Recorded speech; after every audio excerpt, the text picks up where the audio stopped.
Salut à tout le monde. Voilà, j'ai entre les mains la Mafate Speed 3 de la marque Oka One One.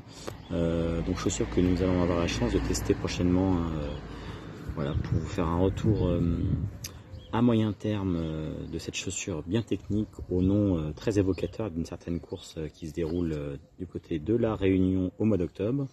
Donc voilà, pour en revenir à la chaussure, donc un modèle déjà sympa, au design vraiment, moi en tout cas qui me plaît vraiment beaucoup.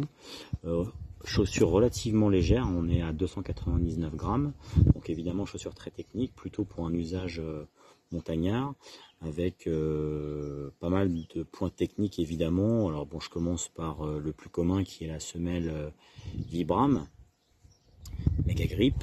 Donc là vous voyez un petit peu sur le côté extérieur de la semelle des crampons qui font environ, alors sur le papier 5 mm d'épaisseur, alors qui semble assez technique.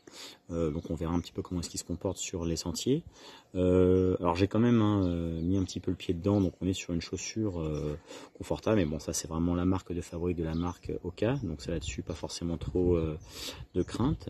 Le mesh qui semble assez respirant, ça c'est pareil, ça c'est comme d'habitude. Au rayon des nouveautés, en tous les cas de ce que j'ai pu voir, c'est ce petit empiècement qui a l'air pas mal. Donc c'est un empiècement stretch, donc à voir un petit peu son intérêt sur la partie vraiment avant du pied, voir si jamais il y a un intérêt technique, je dirais, par rapport au confort du pied et de la foulée. Voilà, donc une chaussure qui semble vraiment sympa, en tous les cas moi qui me plaît pas mal.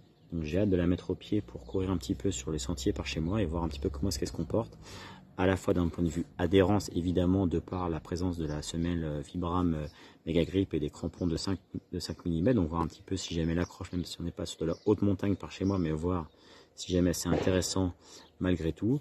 Et puis évidemment le côté confortable et respirabilité du modèle, avec pas mal de petites zones en fait où on sent que l'aération a été bien travaillée sur la chaussure. Donc voilà, une chaussure que j'ai hâte de tester pour vous en faire un retour complet. Voilà, maintenant je vous laisse parcourir mon retour et puis je vous dis à bientôt pour un prochain retour pour Traxxation Magazine.